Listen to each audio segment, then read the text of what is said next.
Hey everyone, it's Rachel back again with another video. Clearly not a reaction video today. I will be doing my second having a chat video. This time I am very excited to be having Johnny Franck, Bilmuri, the man, the myth, the legend on for an interview on Eggy Pocket release day is actually when we're doing this. Johnny, how are you? I'm doing really, really good today, actually.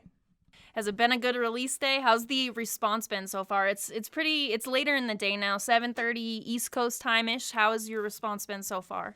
It's good. I got like 2 or 3 DMs, so that's good. It was crazy. I have this like tradition, where the night of the release, like at midnight, I'll just slam a bunch of beers and stay up to like 3 and just like respond to DMs and stuff because it's a lot of fun for me. But I woke up this morning and just was responding to people from like 7 to 11:30, which is amazing. I love it. It's just really cool you're sitting on this thing for so long. Like I've had these instrumentals written for since January. And then all the COVID stuff happened, and like the guy that usually records my vocals lives with his grandma, so like he couldn't come hang out with me to do it because he was with like someone who was at risk. So it was just like that got delayed like 4 months. The cover album really only happened because of COVID. I was like, I am so bored. Like I needed something to do. But yeah, so it just sitting on these songs for so long, it made me like unbelievably happy to release them into the world and finally have people be able to like share the joy that I've gotten with them. So You definitely have that like feel good music, I think, for the most part. For me, so for this release, I was like, oh hell yeah. So like some music that I know I'll put on when I'm in a good mood or for like road trips and stuff like that. But I feel like with this album, you also kind of went back to the sound of like getting those heavier elements in there as well, which is awesome. But I mean, at the same time, I love that cover album too. Like that stuff is awesome. You do the both ways were awesome. So I am glad that we got that cover album too.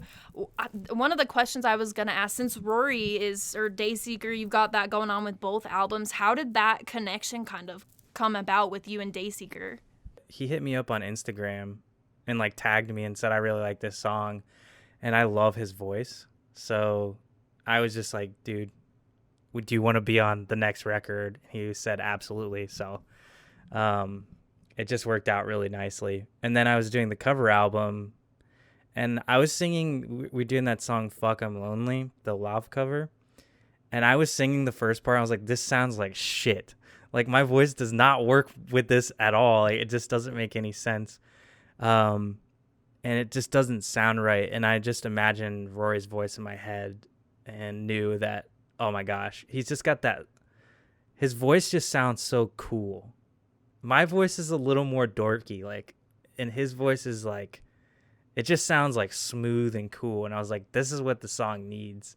So I had him come in and do that, and he just like absolutely crushed that song. But we had planned on doing him being on the album before he was on the cover thing. So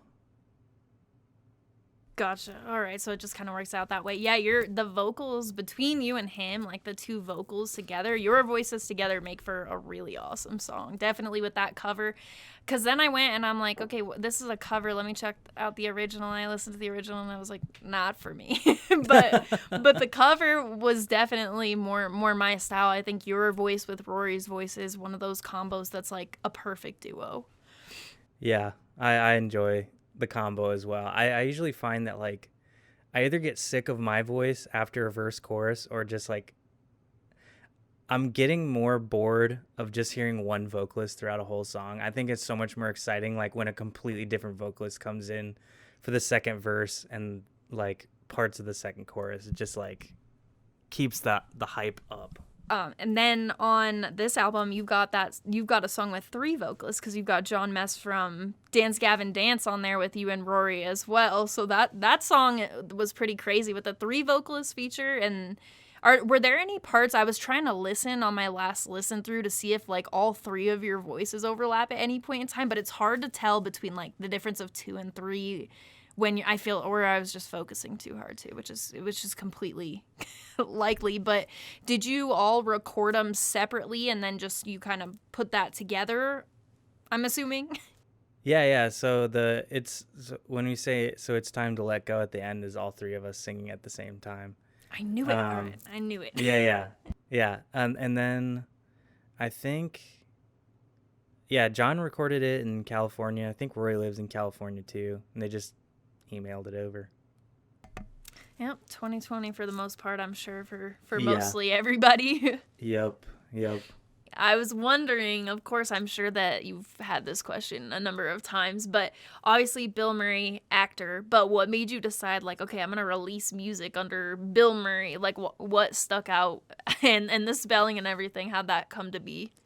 The spelling was just search engine optimization. I knew that if I named my band Bilmuri, it's like, if anyone tries to search this, it's going to get buried. So I knew I had to spell it a special way. So I spelled it that way and like did a search and nothing came up. So I was like, all right, this is what I'm going to call it. As far as the band name, I just wanted it just made me smile. I was like, what? That's so funny. I enjoy that. And I usually find if a band can make a band name can make an immediate good first impression, then I'm much more likely to go check that out. And so that's kind of what I wanted the first impression to be like. If someone was telling their friend about the band, like, oh, there's a band Bilmuri, it's like, what is that? It kind of sticks in your head a little bit more. Definitely. If you say to somebody, oh yeah, this evening I'm going to interview Bilmuri, they're like, what? Oh, not the actor. Yeah, you're like, the oh, band, get it together. Just the guy from Ohio. Well, I can't pretend that I'm very familiar with. I know much more about music over actors and actresses and all of that. So in my mind, I wasn't like out of left field, and then I was like, oh, right. Yep, actor, got it. Yep. It's funny, like at this point, I'm so like in the Bilmuri world that I forget that it's an actor. It's like, oh right, like that's an actual guy that exists. All right, so I'm gonna get more into the music questions now. So I was wondering what the process looks like when you're writing a Bilmuri album. Does it look similar for each album? Like, do you start at one certain place for each album, or does it just kind of like happen, or what does it look like for you specifically? I'd say they're all similar, but the experience of writing them is drastically different. So certain albums come together super easily. Other albums feel like everything just takes way longer than it should. It really just depends on the songs that you write. So like Wet Milk, I wrote that whole album in a week, and then I wrote the instrumentals in a week, and then we started recording vocals, and I like freestyled most of that album. I don't know why, it just happened. It's not like, oh, I'm so cool. It was just like, dude, let me try to do this. And it just came together. And then I tried to do that on Rich Sips and I was like, this is not working. So I'm going to have to like go back and like, kind of do a little bit more like word for word sculpting in that one. And then this album took so long. Everything took forever. Like I don't know why. I mean, I had the songs done. We wrote the instrumentals. And then me and Will Carlson, the guy that me and him write everything. So I came up with like 7 ideas. And then we brought them into his studio. We finished the ideas. And then there was that long break. And then we got back together. And I recorded vocals with my buddy Nathan. Edited all that stuff up. We put it all together. And then there was just so many parts where I'm like, this doesn't sound right. Why does this suck? What is this part's boring, or this part is just not working. And so when we put all the elements together and got into the mixing phase, there was like probably 3 or 4 days where I had to go in with Will, and we just sat there and we're like, all right, here's Fluoride. The verse is boring. Why is the verse boring? Okay, let's try and add this. Or would be like, okay, this is post Almond, and it's like there's way too much shit going on. There's like 10 parts right now. So what can we remove from that to make sure, what's the like 4 parts that we need to keep, and what combination of those 10 parts does it need to be? So we would sit there and be like, all right, well, let's just solo out the drums and take out the shaker. Okay, put the shaker back, just stuff like that. And then like it was just a long time of that. And there's always that thing in the back of my mind where it's like, oh, it's good enough. And I had to like, I noticed in this album, there's a lot more like self-discipline to be like, no, it's not just good enough. Like you have to, if you're not willing to go the extra mile, the album's not going to be the extra mile, basically. And so like a lot of the times during this process, I was like, all right, go back, do it again. It's easy to say like, yeah, whatever, it's good enough. But it's like, no, do the hard thing, go back, make sure it's good, and then move on. And that was most of this album. So with the mixing especially, and then the mastering was very similar. It was Will did a master, and I was like, I don't know how I feel about that. And then I did a master, and I was like, it's whatever. And then we like traded masters back and forth. And then I was listening to MGK's new album. I was like, this sounds amazing. I wonder who mastered this. And then I like looked it up and found this guy. He sent us back a master and was like, okay, this is unbelievably good.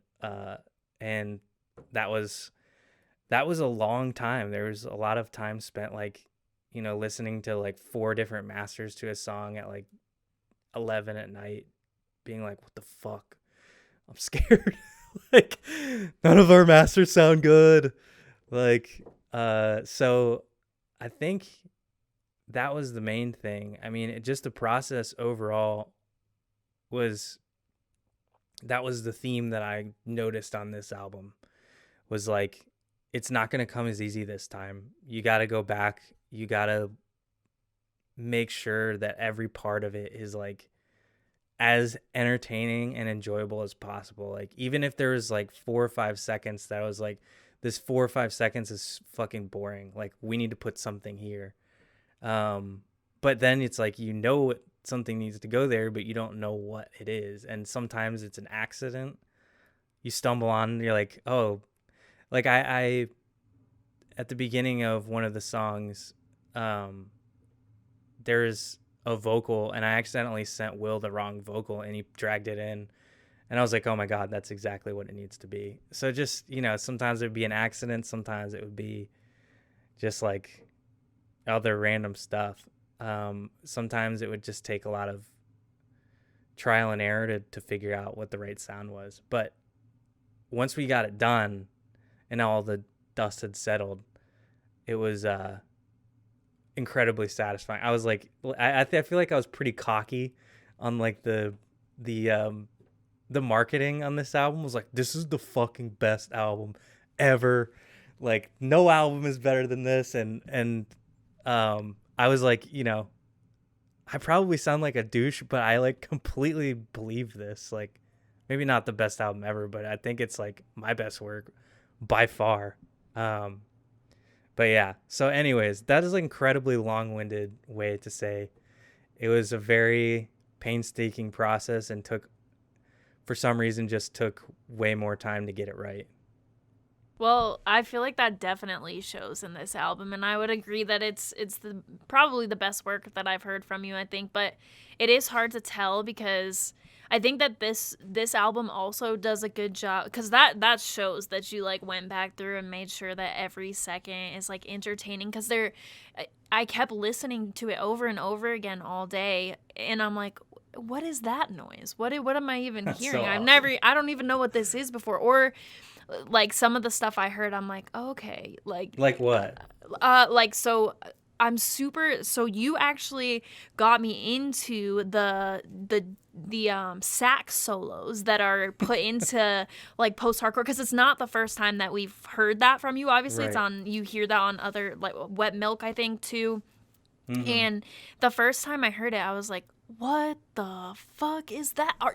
There is a saxophone in this music that's in this genre. And now I've heard bands like, Shrezzers or however you say that and stuff like that, where it's not as much my style as this this is, because I saw your Instagram post the other day too, where it was like, what genre is Bilmuri? And it's like, I don't know all of Who them. Like, knows? you have that, one of the things that I was going to bring up was the steel guitar, because that's another thing that I don't feel like I commonly hear used in the type of music. Like, I listen to a decent amount of music, but all of it kind of falls under the post-hardcore, pop punk. I don't do anything super crazy or anything. And I don't feel like anybody uses steel guitar. And somebody posted in the Bilmuri group, like, does anybody else in Absolutely Cranking My MF and Hog hear this part and think of SpongeBob? And I was like, yes, me. That's the most familiar I am with steel guitar before listening to Bilmuri was definitely SpongeBob. It's stuff like that that's put in there. And like, in one of the songs, I think it's Post Almond Clarity, I think, where there's like 80s sounding drum beats going on in the song and stuff like Yeah. that. Just everything that you could imagine is put into this. So one of the questions that I was absolutely going to ask you was like, do you listen to just like a ridiculous realm of all of these genres like separately, like when you're not making music at all and like you're gonna just go listen to something? What do you listen to? Anything that makes me happy, man. Like, or it makes me like smile or makes me feel something. I'm like, is it good? I don't really care what genre it is or anything like that. Which I'm not putting shade on people who like genres or anything like that. But I'm usually like, I gotta find that like one of my favorite things in the world is listening to a song and be like, what the fuck is that sound? How did they make that sound? Where are they, and then I just like sets my brain off and I have to like figure it out or do something similar, because I'm just like, oh my god, that's amazing. Like, so 100 Gex, I don't know if you listen to them. I've heard of them, but a lot. Like, I've heard a lot of people Yeah, talking about them, but I haven't listened to them myself. absolutely 100% would recommend I'll do it listening to later like, today. yeah. It is just absurd. So I listen to them and I like you'll hear like in Hog, like you'll listen to 100 Gex and be like, there's some similarities there. So I feel like I already can hear one of the sounds, and like I'm hoping I will hear it in 100 Gex, because I heard it in Absolutely Cranking My MF and Hog, and I was like, I don't know this noise, but I like it a lot. Like, what is going on right here? yeah, it's like they use like this crazy distorted bass, and just the way, like, it's just so aggressive. I don't know how to explain it. Like, so they're a huge influence, and they're a recent find, so they'll probably continue to be a big influence. In fact, I hope that I can get them on the next record. But they're a big influence. I listen to, probably my number one is country. I listen to country more than anything. Like, the cheesier the better, man. Like 90s country. Like, if it's dumb, if it's like a song about like a truck, I'm in. I love it. Mainly because it's probably just so different from the genre that I live in that it's like a nice kind of, it's like a vacation for me. Kind of just palate cleanse, get out of my like realm and jump into songs that like, they're about emotions, but they're more saying just things that are happening as opposed to like emotions, which is the exact opposite lyrically is what I'm doing. So I love country. I love really anything that makes me like, that piques my interest. Kanye, every time he does something, I'm like, every album he does, I'm like, I've never heard anything like this before. This is crazy. And a lot of the times, like, those more abstract things, like, maybe not everyone can listen to it because it's really absurd, but I'll just pick like one part of that and be like, I'm gonna make this a little bit more kind of like a little more in like the Bilmuri like easy listening vibes. That makes a lot of sense. And I think that's part of the reason why it's so like, I was reading on Reddit, somebody posted on Reddit a few weeks ago and they were like, hey, why is Bilmuri so addicting to listen to? And I was like, that's a good question, because there is some albums that like I really love, artists that I really love, but I can't listen to the album like every week. But with your albums, I feel like I can put them in there. There's certain albums like Love Is Not Enough by Casey. Every week I will listen to that thing front to back over and over again. I don't give a shit. Same thing with Eggy Pocket, I feel like, because I listened to it all day and I wasn't like, all right, I'm going to take this song out and make a playlist like without this song, because that's usually the first step to me like getting tired of an album. I'm like, this one song. But even with Hog, that hasn't happened. I don't remember what I was talking about or why I went off on this tangent, but there was gonna be a point to it. It's just what you were saying about like Kanye and stuff though, like with his albums being like, I've never heard this before. Definitely with your releases, especially this one, because listening through it and reading other people's like comments to my same questions too, like, what is the noise at this timestamp? I'm also wondering, can someone respond? Oh man, I would love to answer those questions. I'm gonna because I geek out about that stuff. I have it's on my other phone that's upstairs. I'm gonna post on your YouTube video of your stream a few timestamps of questions that I had of what that noise is, because there's a few where I was like, because I'm sitting here and before I do an interview, because I've only done one other one, so I guess the way I've done my 1.5 interviews to prepare is like I'll go through and write out some questions as I listen to the album, and then I just kind of know my questions that I have. I already kind of have some of them too. And I was thinking today, I'm like, what? Some of the things, like trying to word the questions, I'm like, what is that? What's that wiggly noise at 1:33? Some of those types of things, and I'm like, that won't work. But there are other questions, definitely. Like one question I really wanted to ask was, so the only song title with any spaces is Egg. Is there any reason for that, or was it just like, you know what, E space G space G, just cuz? Egg is ushering us into the new era of Bilmuri's song titles. It's just a little taste of what's to come, because I don't think we can take another album of like 5-6 word song titles. We got to have it nice and simple for the next one, but I want them to be like stupid and abstract, like Egg. Like I oftentimes when I'm coming up with song titles, the thing that I'm thinking about is like you telling your friend, like, dude, listen to this song Egg. And it's like, it makes me laugh. So that's kind of I liked that Egg stood in juxtaposition of all the other really long ones. And I usually like to give like a small taste.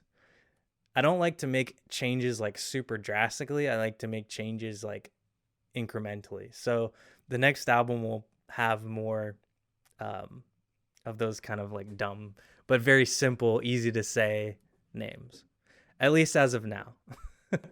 That makes it a bit, easier for me when I'm doing reactions for them. I'm like, hey, it's I felt Rachel, bad for you when you kept saying absolutely cranking my MF and Hog. I'm like, that's so long. It makes way more sense when you read it, but like actually saying it out loud, you're like, this is so long. But it was still fun. It's still fun to make videos that have like names like that, or to tell people like, oh yeah, go listen to Absolutely Cranking My MF and Hog. They're like, what? Yeah, no, I said that. Yeah, that's the name of the song, or that's what people comment. Like a lot of on the first video the video for Hog that I did, some people commented, were like, the song name is so funny. And I'm like, go look at like the rest of the names on the album. Somebody said that today when I did that video. They were like, the song title. I was like, this is the track list. Like they're all there's nothing. So, dude, there's like the reason I started doing that is that I don't know if you've like gone through much older albums, but all the songs are like faint, you know, and it's like, You down. You had the yeah, one exactly. thing going And on. it's like I realize like if you put myself in your shoes where you're just telling someone, hey, listen to this song, you, and it's like I would forget about that in 5 seconds. Like if someone's like, listen to the song you, and like there's 8 million songs named you. So I was just kind of like, I have to make my songs way more unique, kind of from an SEO standpoint, but also just from a fun standpoint. It's like it's so boring to listen to this song lie, dude. You know, it just so I But eventually it's got so good. it is a good one. But it's like I feel like the name of the song has to do the song justice. Like if the name is just boring and the song's amazing, like I'm gonna be 100% more likely to click on absolutely cranking my MF and hog than I would a song named you. So that's kind of my thought process through like the naming songs and stuff. That is smart. I did not think of it that way at all. That is smart because those earlier song titles, I can definitely see how there would be like multiple songs like that, but you will not be finding these newer songs on anybody else's album unless they put one out after you and are like very obviously Unless they taking your release song Cranking My Hog names. Part 2, which would Something be like funny. I think that would be funny. somebody needs to get on it. That's oh yeah. So speaking of it, so I'm gonna keep it mostly. It's Eggy Pocket release day. I'm gonna keep it mostly Bilmuri related, but I did have one question related to the March ahead. And are there any plans to do like a EP or like an album? Because the 3 songs that have been put out this year are so good. They're so good too, and it's for me. It's nice because I love like the poppier Bilmuri stuff. I loved the cover album and stuff, but I love the heavier stuff too. So when I Yeah. found the March ahead, I was like, ooh, like this is Low sweet. tuned Bill Murray. Yeah, it was Yeah. like I can have everything. Yeah. So we've got 3 songs getting written right now for the March ahead. And I think we're just going to like either do a couple more. I kind of do them intermittent throughout. Like when I'm not doing Bill Murray stuff, it's like, oh, let's do 3 or 4 March ahead songs. I think eventually we'll just throw all the songs on an album together, but most likely it'll be like, 2 or 3 here or there. But Ooh, that'd be cool if in like, when you have like all of them saved up, then you press it on vinyl so that I can buy it. if people want that, yeah, I honestly like vinyl has blown my mind. I did not know there was as much of a market for it as there is. I bet if you did like 7-inch presses for the March ahead with like just the singles from this year, people would buy that. I know I would buy that. Well, shit. I mean, I will look into that. Yeah. What are some of your favorite samples or sounds, elements that you brought into Eggy Pocket? Um, I I gotta say the Macho Man Randy Savage one, definitely in Fluoride for sure. Um, cause it's like it's so stupid, but when he's like nothing means nothing, I'm like, dude, I felt that. I felt that shit. So I'd say that one, and then um, I mean, I like the SpongeBob one, the very subtle SpongeBob one. Um, I don't know. There's tons. I mean, a lot of the synths and stuff are samples that I would just pull and chop up and um, do different things to. So I've been getting really into, as opposed to like making a synth and just like playing the chords on the piano and running it through a synth, I'll just pull audio from different places and like mess with it, stretch it out, pitch shift it, change the key and all that stuff. And then like that's, to me it sounds way cooler. So Definitely an album that makes you want to understand more about like producing music. If you don't like listening to it, it's like, what is this? I have questions. Yeah. Definitely makes, I feel like that's a really awesome thing though, to like incorporate all of that stuff, because that is definitely most likely to like have people listening to it go, I want to know how to do that too. Like I feel like it inspires other people to like do their own thing, make their own music, figure out how to do stuff like that too. It was definitely an album where you could hear all that stuff going on for sure. Yeah, and like I cannot wait. I mean, it'll be like a little while, but I want to release the instrumentals because there's so much stuff that's really cool that you'll be able to hear with like just without my voice on it or without vocals. Like you'll hear it and you'll be like, "Oh my gosh, that's sick. I didn't even hear this without." So, yeah. I think that for me, for the most part, I don't listen to instrumental albums too often, but this is something I would totally listen to because there's just so much going on. I feel there would definitely be stuff I would be able to hear better and stuff that I'm like focusing on in the song, because that's there's so much going on, which is awesome. I haven't heard anything like it. That's for sure.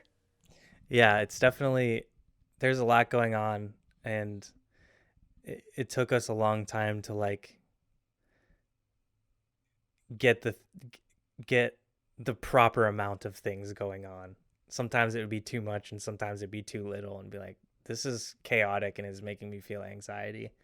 And then we'd have to like remove like 5 parts, or this sounds boring as shit. So you'd have to add 5 parts or something like that. So how long have you been doing like the self-producing type of stuff and making your own music? Has that always been the case? I know because I followed Attack back in the day, but it was when music for me was not as much of a thing that I understood as much as it was like, Yeah. I was in high school. Right, I right. didn't understand the process as much, I feel like. So I've always been able to write music. Even when like first learned guitar, they're like, "Do you want to learn these songs?" I was like, "Fuck no, I want to make my own songs. Screw those songs. Like I don't care." Um, so but producing really started towards the tail end of Attack because I would get these ideas and try to like explain, "Oh my gosh, it's like boom boom boom boom," like trying to like mouth it, and they, obviously they'd be like, no, we're not going to do that. I'm like, all right, I know this idea is the sickest thing ever, and I need a way to like sit down and show someone like, hey, this is exactly what it's going to sound like. So I started learning to produce then, which is like late 2010, and then I left the band, and then after producing for a little while, I opened up my studio, and I did from 2011 to basically toward the end of 2018, I produced only other bands. So that's where I really got my like producing chops and like the skill and the kind of 10,000 hours that you need to really master something. And like I fucking sucked at recording when I first started. So it took a really long time to like learn those skills and to get good at them. And then I'd say right when I had kind of gotten to a point where I had a really good understanding of those skills, I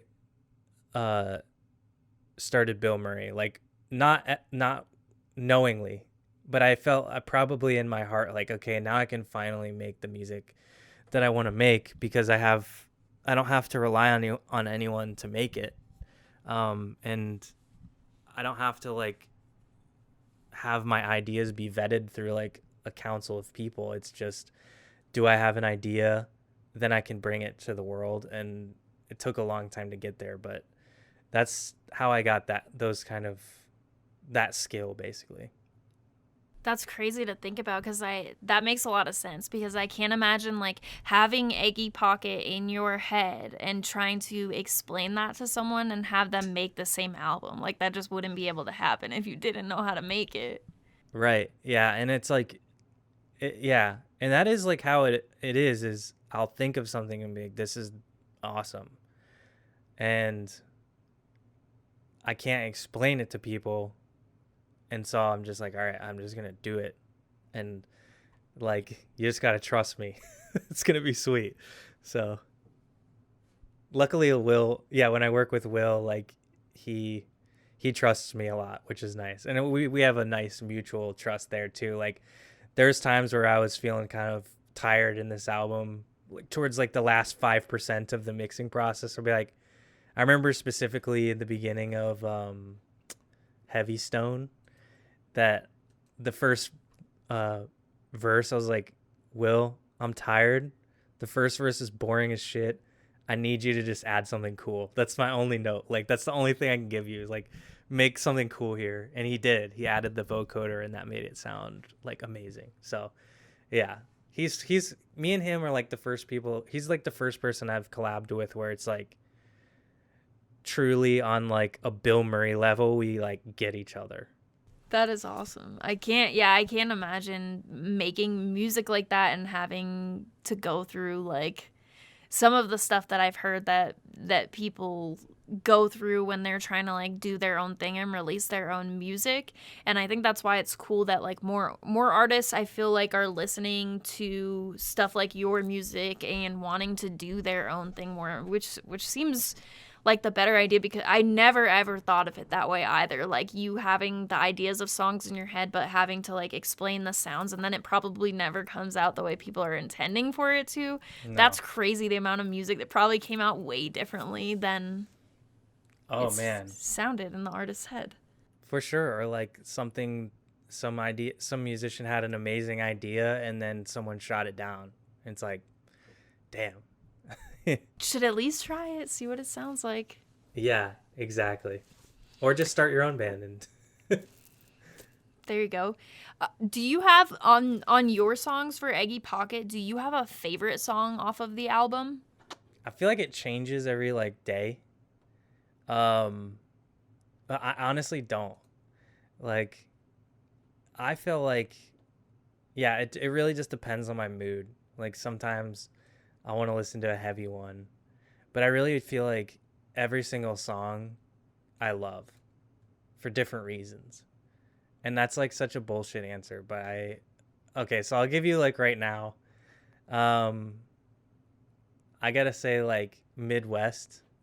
Just I love the lyrics of that song. The lyrics are like some of my favorite I've ever written. So, yeah, I'll just say that. That works.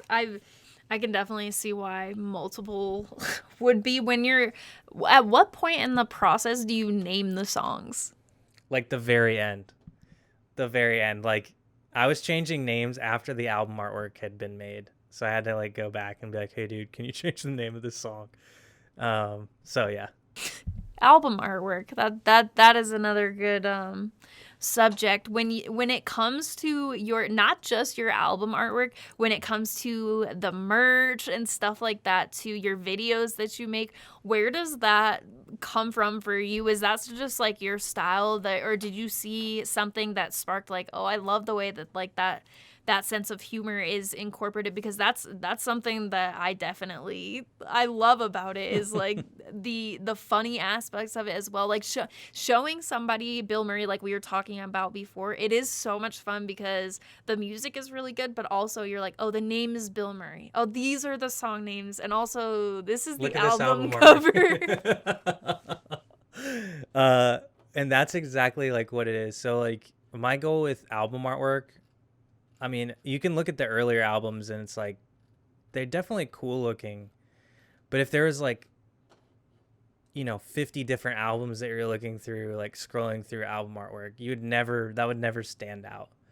But like, if you're scrolling through like post-hardcore album artwork and Eggy Pocket comes up, your eye is going to fucking lock in right on that and be like, what is that? Because it's so, I'm like, always my notes to like my designers are like, can you make it brighter? Can you make it like more visually assaulting? Like, can we saturate that more? Yeah, like, and they'll do it a little bit, and I'm like, actually, it just more. They'll just keep like looking over, like, this is insane. I'm like, yeah, just keep like putting more on. Like, so that's kind of the vibe with the colors and stuff like that. I just want it to be like, you see it and it immediately like you have to investigate what's going on. A lot of the ways that the process works. So I knew with Eggy Pocket, like previous albums had all been that kind of illustrated style. Like Rich Sips was like that 70s font, but it's all done like illustrated and drawn, hand drawn, and just like all graphic stuff, um, symbols and text. And on this one, I was like, I want to still have some of that, but I want to do like actual photos in real life. So like the inspiration for those photos are from like 90s country albums, because they crack me up, dude. They crack me up. Let me show you some. Um, but like, because I'll be listening to 90s country and I'll see the album artwork. I'm like, how in God's name did a bunch of label executives be like, dude, this is it. This is the one. Like, This is fire. yeah. Like, dude, you leaning up against this wall, it's the one. I knew that, like, you know, kind of what we were talking about earlier, where it's like, oh, if something makes me laugh or something makes me, you know, just like hits me, affects me in some way, art wise, I'll be like, oh, I gotta use that as an influence. So those country album things, like me and the girl that designed all my album covers, Anna Grace, she's a huge country fan too, and so we'll constantly be sending each other back like country album artwork, and just like, yeah. So we were both like super pumped to be able to use that, because we've been talking about doing it since like 2016, 2017.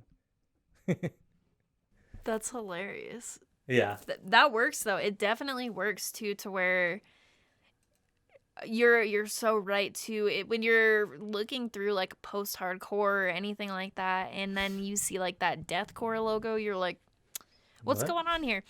And then A cowboy hat. yeah, the cowboy hat, they're gonna go, what is, if you don't, you know, if they aren't already familiar with your music, I feel like that would be a really fun introduction album for them. When we finished like the album artwork, I was like, this is so good.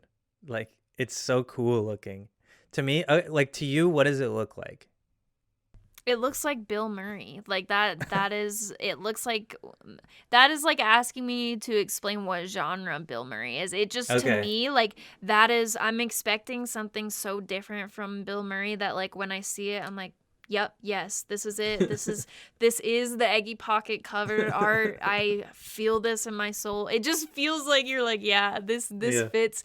But you definitely, I didn't really listen to much country like growing up. I didn't really listen to it ever. I don't listen to much country music. Sure. And so for me, I didn't make the connection as much. Like, I knew what you were going for, definitely like cowboy type, but I made the connection like looking at the background after you saying like you listen to a lot of 90s country and stuff. I looked at the album art again and I went, oh.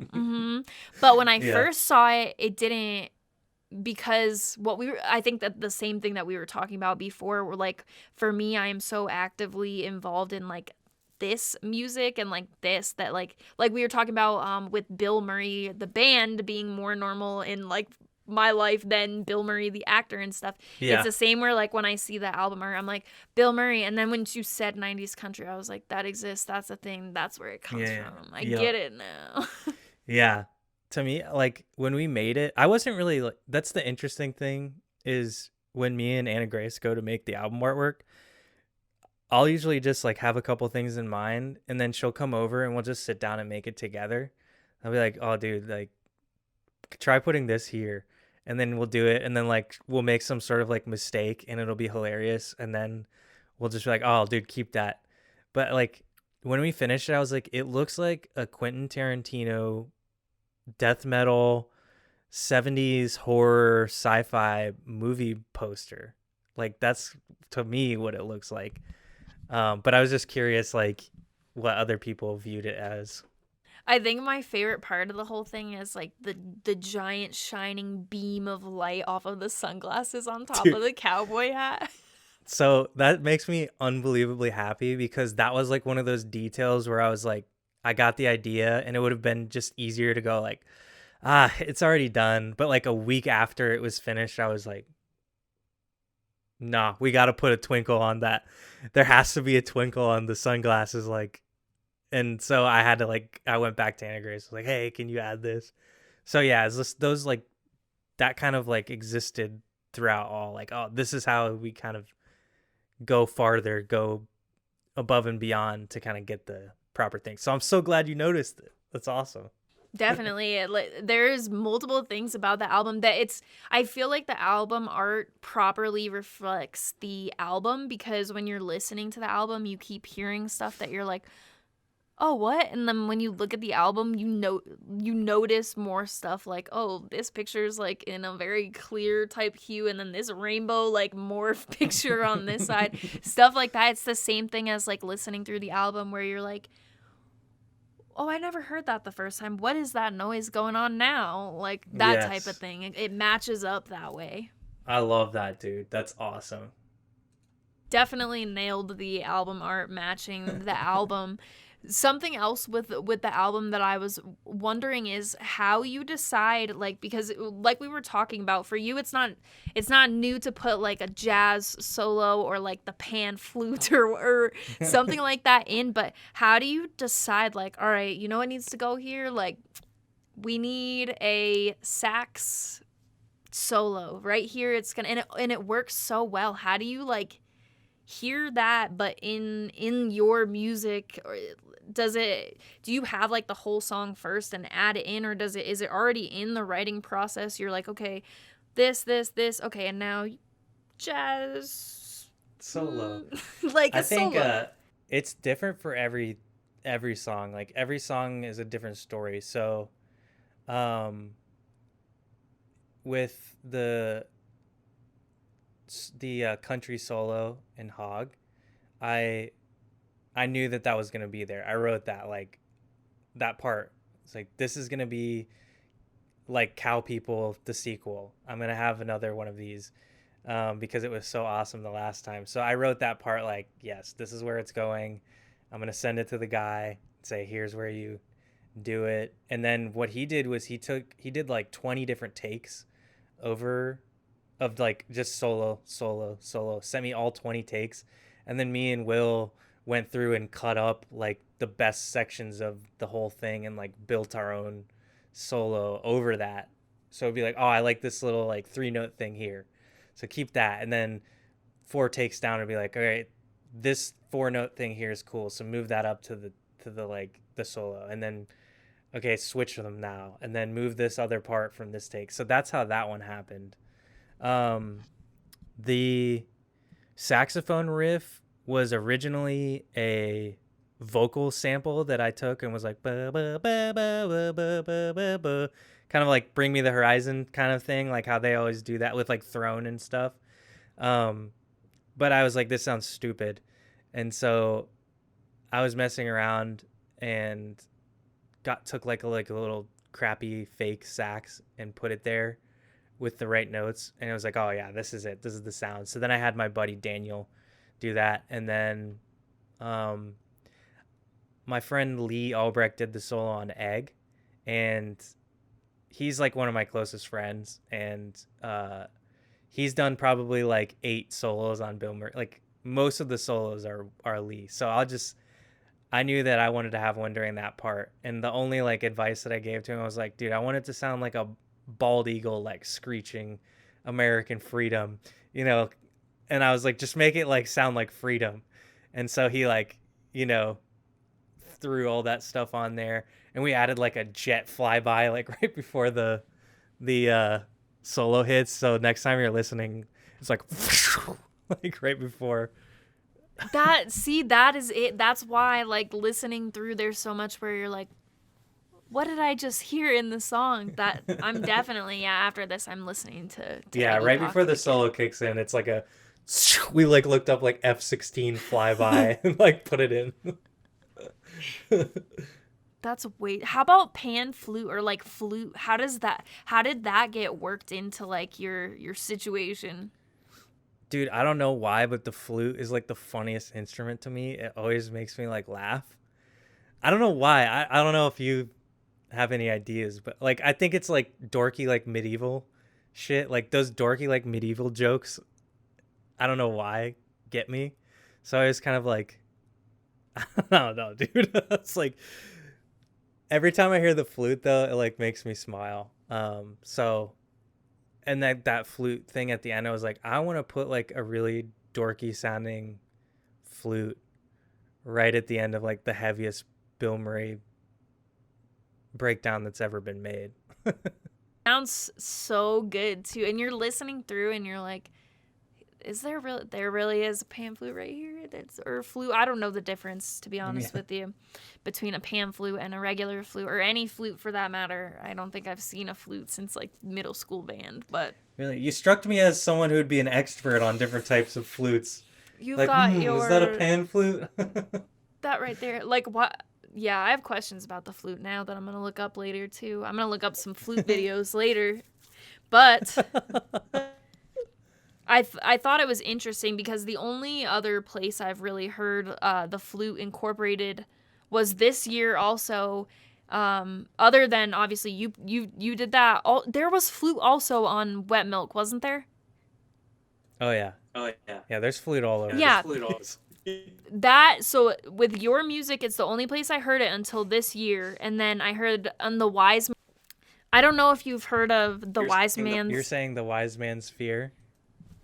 Yeah, the Wise Man's Fear did a flute breakdown in one of their songs on their album from 2020. And those are the only two times I've heard flute incorporated into like any sort of music that I've listened to, and both times I feel like it's worked very well. So I wrote that. No, stop. Are you talking about the Wise Man's Fear? Yeah. Stop it. Yeah, I produced that album. No, you didn't. So I didn't write the breakdown, but yeah. My mind is blown. Yeah, so I love that album. Produced that album. Of course you did. It's dope. I love that album too. Sweet. It is insane. Yeah. So yeah, I that was my idea to put that flute in there. So that's hilarious that you said that. So yeah, I remember we were like working on it. And I was like, bro, because they're fantasy metal. I was like, you have to fucking put a flute here. And we had like this epic battle. There, like a couple of the guys were like, no, we don't want to do it. And I was like, trust me, please trust me. Like, please trust. I'm begging you to trust me to put this in there.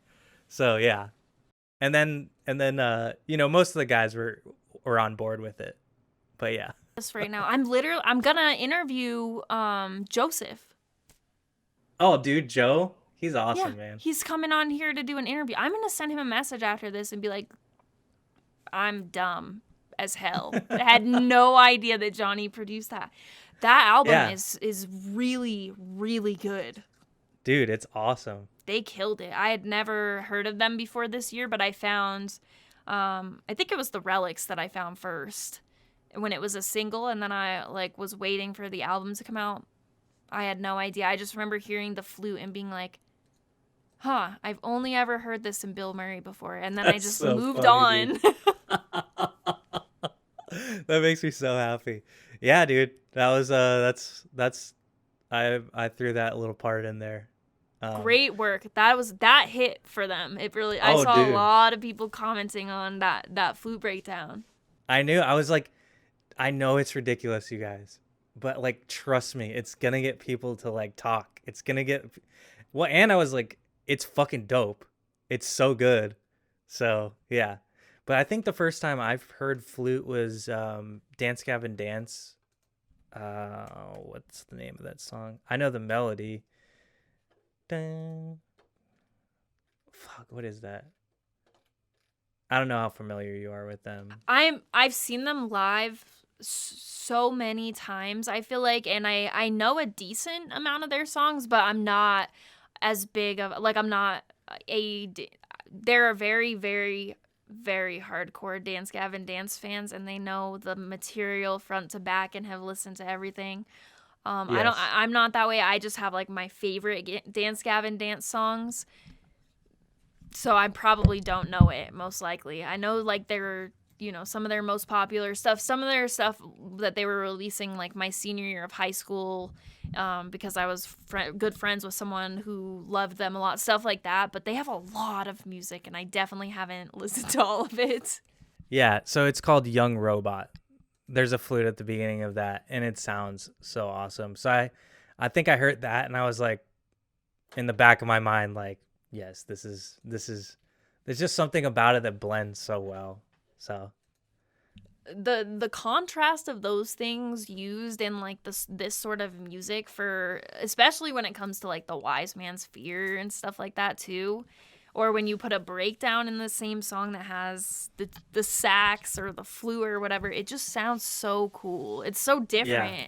If you haven't listened to the album, definitely go listen to the album. Also, I will put the link in the description for merch. We talked about merch on here. We talked about the album art and stuff.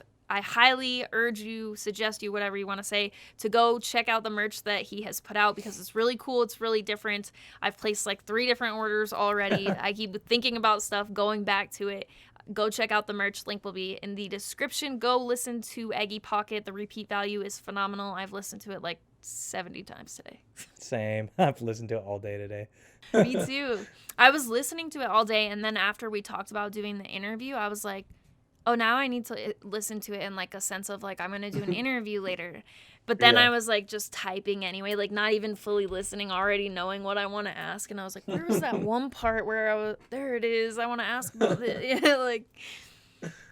That's awesome, dude. Well, hey, thanks for doing the interview. Yeah, absolutely. I'm happy to do the interview. Thank you so much to anybody who watched this video, and thank you very much to Johnny for coming on and doing the interview, letting me ask my questions. It was a great time, and I am very stoked to have gotten to do this. I have a few other interviews coming up. I just don't have them fully scheduled yet, but I do have a few confirmed interviews coming in the next few months, so more of these will be coming. Let me know what you thought in the comments, and if there's anyone else you'd like to see me get on the list that I'm trying to do interviews for, you can let me know that in the comments too. And of course, as I already said, thank you very much for watching. I appreciate it.